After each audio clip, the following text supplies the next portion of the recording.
क्या महिष्मती की गाथा सच में खत्म हो चुकी है, या फिर इतिहास की गहराइयों में कोई ऐसा पन्ना छिपा है जिसका पलटना अभी बाकी है? दोस्तों, 2015 में जब बाहुबली द बिगिनिंग आई थी तो एक ही सवाल था, कटप्पा ने बाहुबली को क्यों मारा? और 2017 में जब बाहुबली 2 द कंक्लूजन आई तो पूरा देश एक स्वर में चिल्लाया, जय महिष्मती। लेकिन क्या आपने कभी सोचा है कि उस विशाल साम्राज्य की दीवारों के पीछे अब क्या हो रहा होगा?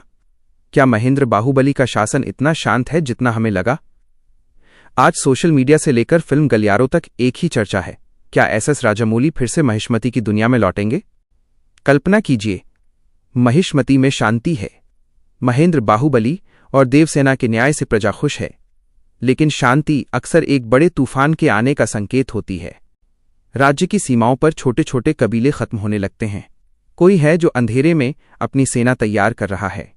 वो कोई मामूली डाकू नहीं, बल्कि एक ऐसा योद्धा है जिसके पास भल्लाल देव जैसी क्रूरता और अमरेंद्र बाहुबली जैसी युद्ध कला है। उसका नाम है रुद्रसेन। रुद्रसेन का दावा है कि भल्लाल देव के पतन के बाद सिंहासन का असली हकदार वो है।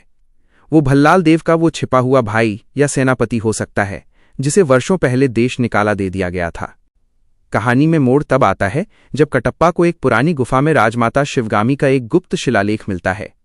उसमें एक ऐसे श्राप या वचन का जिक्र है जो महेंद्र बाहुबली की सत्ता को चुनौती दे सकता है। क्या महिष्मती के इतिहास में कोई ऐसा पाप हुआ था जिसे धोना अभी बाकी है?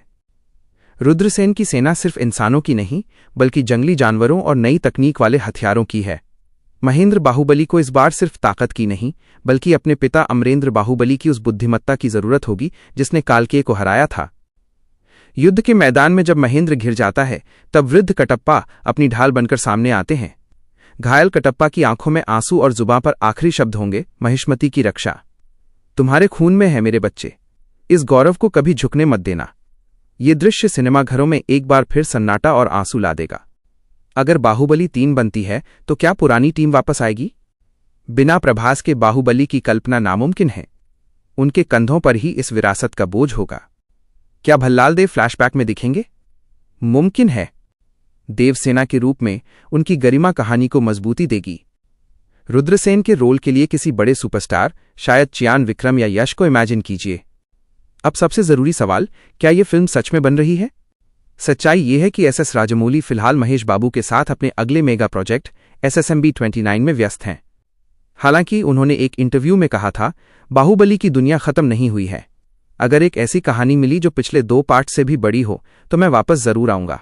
अभी तक कोई ऑफिशियल अनाउंसमेंट नहीं हुई है, लेकिन बाहुबली क्राउन ऑफ ब्लड जैसी एनिमेटेड सीरीज का आना यह बताता है कि मेकर्स इस ब्रांड को जिंदा रखना चाहते हैं। अगर फिल्म शुरू होती है तो 2027 या 2028 से पहले इसके आने की कोई संभावना नहीं है।